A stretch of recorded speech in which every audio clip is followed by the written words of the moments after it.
Baik, Assalamualaikum warahmatullahi wabarakatuh. Perkenalkan, saya Devi Pamilasari dari mahasiswi jurusan Ilmu Kesehatan Masyarakat Fakultas Ilmu Keolahragaan Universitas Negeri Semarang. Di sini saya ingin mempresentasikan mengenai penyakit fungal dan rickettsia zoonosis. Yang pertama yaitu mengenai histoplasmosis. Histoplasmosis adalah penyakit yang disebabkan oleh jamur Histoplasma capsulatum. Gejala infeksi ini sangat bervariasi, tetapi penyakit ini mempengaruhi terutama pada paru-paru. Histoplasmosis umum terjadi di antara pasien AIDS karena kekebalan mereka yang ditekan. Histoplasma capsulatum merupakan jamur dimorfik yang berbentuk ragi pada fase parasitik dan dalam fase saprofit berkembang menjadi filamentous miselium yang selanjutnya akan menghasilkan makrokonidia dan mikrokonidia. Bentuk ragi dapat ditumbuhkan di laboratorium dengan menumbuhkan jamur di dalam media yang diberkahi dengan unsur-unsur untuk pertumbuhannya pada suhu 37 derajat Celcius. Dua jenis agen yang diketahui adalah Histoplasma capsulatum varian capsulatum dan Histoplasma capsulatum varian Duboisi. Keduanya dibedakan pada fase miselial, di mana dalam jaringan yang terinfeksi, sel bentuk ragi dari varian Duboisi ini memiliki ukuran yang lebih besar, yaitu 7-15 mikron daripada varian capsulatum, yaitu 2-5 mikron. Reaksi jaringan yang dihasilkan pun oleh keduanya juga berbeda. Histoplasmosis capsulatum dapat ditemukan di seluruh dunia.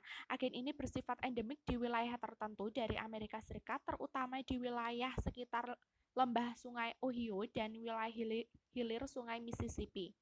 Diketahui bahwa adanya keterkaitan antara pola keasaman dan kelembaban tanah terhadap status endemik dari penyakit ini. Adanya kotoran burung dan kelelawar pada tanah dapat memicu pertumbuhan dari histoplasma.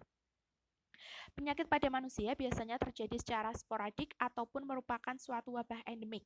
Wabah yang terjadi pada tahun 1980 tercatat sebanyak 138 kasus penyakit paru akut ditemukan di antara pekerja penggali kapur di Michigan Utara.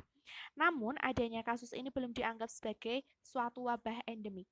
Wabah lainnya yang menyerang yaitu 435 orang terjadi di kampus Indianapolis, Universitas Indiana tahun 1978 sampai 1979.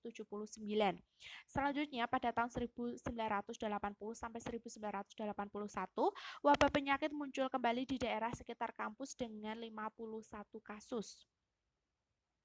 Uji skin histoplasmin dapat ditemukan pada 90% orang-orang yang tinggal di mana histoplasma capsulatum umum ditemukan seperti di wilayah Amerika Serikat bagian timur dan juga tengah. Di Kanada, infeksi terutama ditemukan di wilayah lembah sungai Lawrence dengan tingkat prevalensi yaitu 20-30% dari populasi yang diuji. Histoplasmosis di Indonesia kadang-kadang dilaporkan di wilayah Jawa dan juga Irian Barat, serta hanya dilaporkan 3 kasus sejak tahun 1952. Kebanyakan spesies hewan, baik peliharaan maupun liar, sangat peka terhadap infeksi ini. Hasil survei menunjukkan bahwa infeksi sering terjadi pada sapi, domba, dan juga kuda di daerah endemik. Anjing merupakan satu-satunya spesies hewan yang sering menunjukkan tanda-tanda klinis. Kasus endemik histoplasmosis pada anjing dan juga kucing telah dilaporkan terjadi di El Paso, Texas, serta terkonfirmasi pada kelinci. Sebagian besar kasus bersifat asimptomatik. Masa inkubasinya berkisar antara 5-18 hari. Memiliki 3 bentuk klinis yaitu paru-paru akut, paru-paru kronis, dan bentuk yang tidak jelas. Bentuk paru-paru akut lebih sering terjadi menyerupai influenza dan menimbulkan gejala-gejala demam yang dapat berlangsung dari 1 hari sampai beberapa minggu. Dapat juga terlihat adanya erythema nodosum atau multiform, kemudian difusi yang meluas, dan artralgia. Dalam kasus yang ringan, kesembuhan dapat terjadi tanpa pengobatan yang disertai atau tidak adanya pengapuran di dalam paru-parunya. Bentuk kronis biasanya terlihat pada orang yang berusia 40 tahun ke atas, terutama pada laki-laki dan selalu terkait dengan riwayat penyakit paru-paru. Secara klinis tampak seperti tuberkulosis paru yang menimbulkan rongga atau lubang. Perjalanan penyakit bervariasi dari bulanan sampai tahunan, dan dalam beberapa kasus dapat sembuh total. Bentuk penyakit yang tidak jelas terutama terlihat pada anak kecil ataupun orang yang sudah tua, yang dimana dapat mengambil bentuk akut ataupun kronis. Bentuk akut terutama terjadi pada bayi dan anak-anak yang ditandai dengan adanya hepatosplenomegali, demam, dan kelemahan. Keadaan ini sering mengelirukan dengan miliari tuberkulosis, terutama jika tidak ditangani, serta tingkat kematiannya yang tinggi. Gejala yang muncul dari bentuk kronis yang tidak jelas ini tergantung lokasi infeksi dari fungi. Pada kasus ini juga sering terlihat adanya ulcerasi dari mukosa dan hepatosplenomegali, di mana bentuk ini umumnya terlihat pada orang dewasa. Pasien dapat bertahan dalam beberapa tahun, namun penyakit biasanya mematikan apabila tidak ditangani. Anjing adalah spesies yang sangat sering menunjukkan tanda-tanda klinisnya, tetapi seperti halnya pada manusia, sebagian besar infeksi pada anjing adalah asimptomatik. Bentuk respiratori yang utama adalah adanya encapsulation dan pengapuran. Dalam kasus yang tidak jelas, anjing biasanya kehilangan berat badan dan menderita diare yang lama, asites dan batuk kronis, kemudian hepatosplenomegali dan limfadenopati. Histoplasma capsulatum pernah juga diisolasi dari bagian intestinal dan beberapa organ dari kelelawar. Reaktor yang sangat tinggi di daerah endemik ditemukan pada beberapa spesies hewan peliharaan, diantaranya yaitu sapi, kuda, dan juga domba, serta agen dapat diisolasi dari limfonodus dari anjing dan juga kucing dari rodensia liar. Burung tidak peka terhadap histoplasmosis kemungkinan karena temperatur tubuh unggas yang tinggi sehingga fungi tidak bisa tumbuh. Reservoir dari agen adalah tanah di mana jamur biasanya hidup sebagai saprofit. Penyebarannya dalam tanah tidak tentu dan tergantung pada banyak faktor seperti temperatur, kemudian kelembapan, dan faktor-faktor lainnya. Kemudian ini adalah gambar siklus transmisi dari histoplasmosis. Mikrofoje yang menyebabkan terjadinya kasus sporadik dan wabah endemik umumnya berkaitan dengan keadaan tanah di mana ekskresi dari kelelawar atau spesies tertentu dari burung terakumulasi dalam waktu yang lama.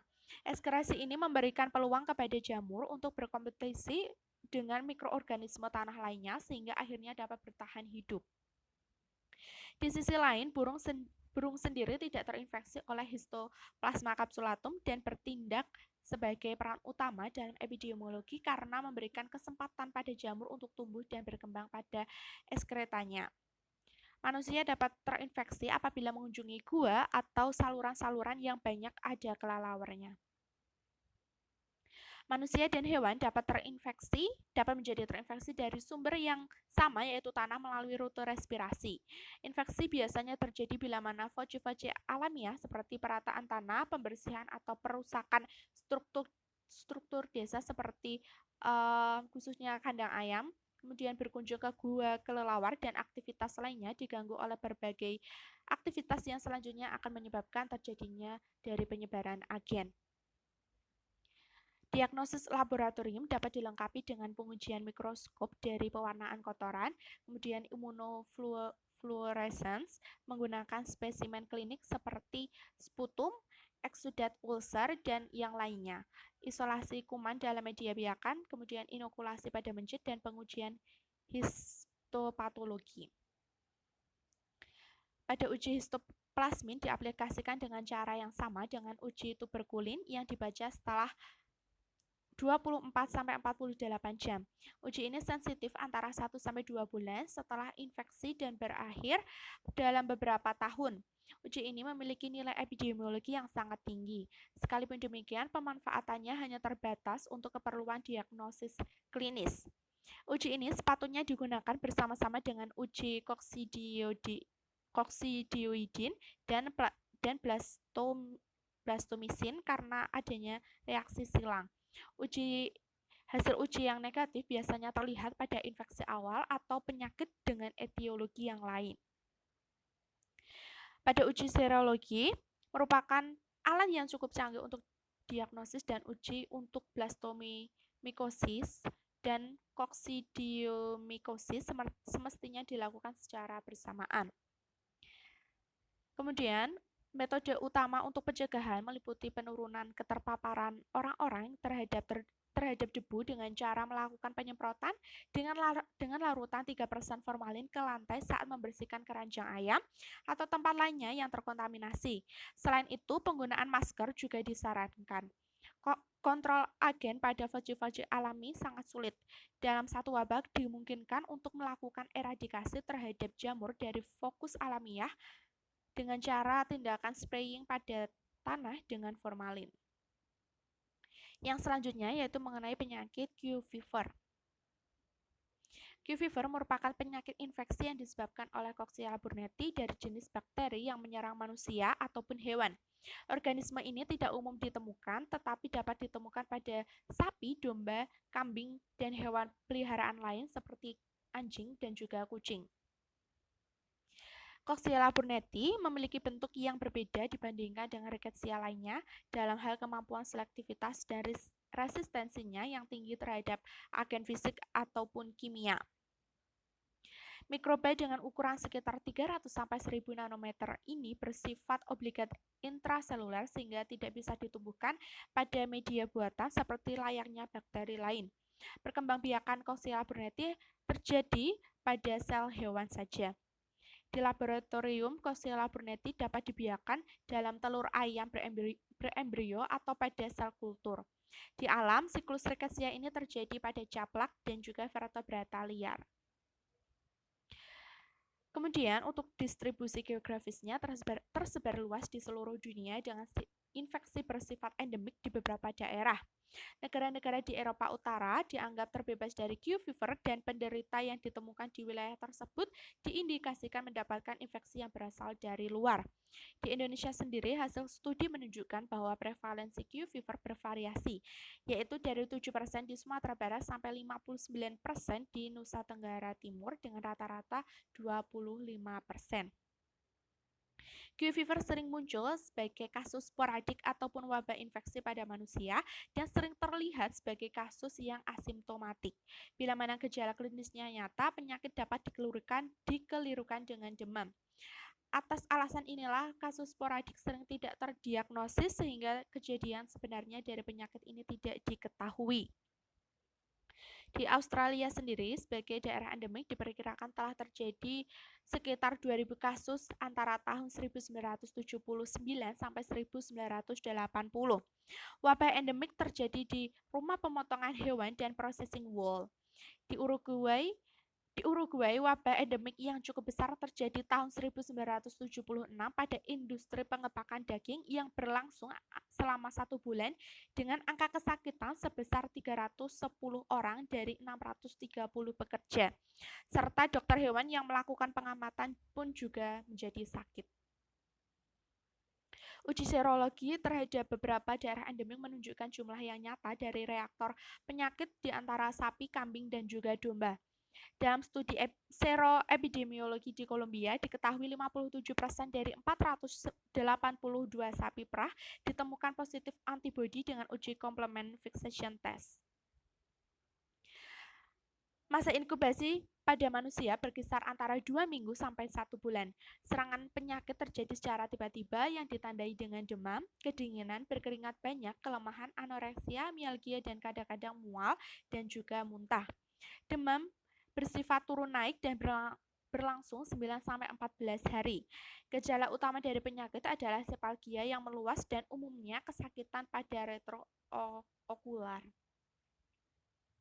Diperkirakan setengah dari jumlah pasien yang diperiksa dengan sinar X menunjukkan adanya pneumonitis dengan manifestasi klinisnya berupa batuk ringan, batuk berdahak, dan kadang-kadang kesakitan pada daerah toraks. Diperkirakan sekitar 50% dari jumlah penderita mengalami gangguan gastrointestinal yaitu mual, muntah, dan juga diare. Hal lainnya yang berbeda dibandingkan dengan infeksi dari rickettsiosis lain adalah tidak adanya erupsi kutaneus pada kasus Q fever. Sebagian besar kasus umumnya tidak ganas dan Q fever jarang menyerang pada anak-anak di bawah umur 10 tahun.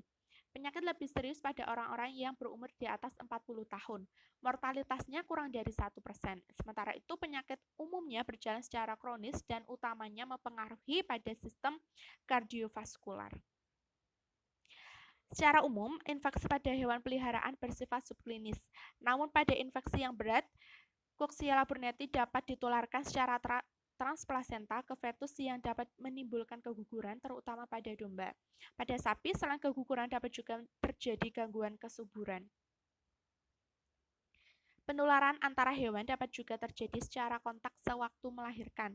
Pada hewan ruminansia, setelah terjadinya penyebaran agen melalui aliran darah, Coxiella burnetii selanjutnya akan terlokalisasi pada daerah glandula mamari, limfonodus supramamaria, dan plasenta. Banyak sapi menjadi terbebas dari infeksi setelah beberapa bulan infeksi, namun sapi yang lainnya dapat bertindak sebagai karier dengan lokasi agen pada kelenjar mamaria, dan selanjutnya agen akan dibebaskan dalam periode laktasi. Selama masa beranak, sejumlah besar rickettsia akan dibebaskan bersama plasenta, cairan amnion, feses, dan juga urin. Sebagai akibat ketahanan agen yang tinggi terhadap faktor lingkungan, maka akan memberikan peluang untuk bertahannya agen di lingkungan untuk selanjutnya akan menginfeksi hewan dan manusia yang peka. Penularan Q fever paling umum terjadi lewat inhalasi, droplet dari hewan tertular atau debu yang tercemar oleh rickettsia penyebab Q fever. Di samping itu, infeksi pada manusia umumnya didapat secara aerosol, tetapi infeksi akibat ingesti produk susu yang terkontaminasi juga dimungkinkan dengan jalan masuk lewat jalur orofaring. Organisme ini diketahui sangat infeksius walaupun dengan jumlah organisme yang sangat kecil. Sebagai akibat tidak spesifiknya infeksi oleh Q fever, maka pembuktian secara laboratorium terhadap infeksi sangat diperlukan untuk tujuan diagnosis. 4 kategori uji diagnostik yang tersedia yaitu yang pertama isolasi organisme. Kemudian yang kedua penggunaan hewan laboratorium atau telur ayam berembrio. Yang ketiga yaitu dengan uji serologis dengan indirect fluorescence antibody atau IFA. Kemudian enzim immunoassay dan complement fixation, uji deteksi antigen dengan pewarnaan immunohistochemical atau IHC. Dan yang terakhir yaitu uji deteksi asam nukleat dengan polymerase chain reaction atau PCR. Kemudian tindakan pencegahan terhadap kelompok pekerja yang berisiko tinggi seperti pekerja di laboratorium ataupun di rumah pemotongan hewan dan pekerja wol kini telah dikembangkan vaksin inaktif dan diketahui menunjukkan hasil yang memuaskan. Namun, ketersediaan vaksin masih terbatas pada laboratorium penelitian Q fever. Pencegahan infeksi pada reservoir hewan secara langsung sangat sulit diaplikasikan karena Q fever ini dianggap tidak menimbulkan kerugian ekonomi yang nyata oleh peternak. Atas dasar itu disarankan tindakan pencegahannya dengan cara vaksinasi sebagian dari sapi terutama yang berasal dari kandang melahirkan serta tindakan pelenyapan terhadap plasenta dan membran fetus dengan menggunakan alat insenerasi atau dengan jalan menguburnya. Tindakan pencegahan lainnya yaitu dengan meminimalkan kontak dengan hewan yang mungkin mengeluarkan Coxiella burnetii. Di samping itu, tindakan sanitasi terhadap hewan yang melahirkan serta memastikan tindakan pasteurisasi terhadap produk susu juga perlu dipertimbangkan. Terima kasih, baik itu presentasi dari saya. Apabila ada kesalahan, saya memohon maaf sebesar-besarnya. Wassalamualaikum warahmatullahi wabarakatuh.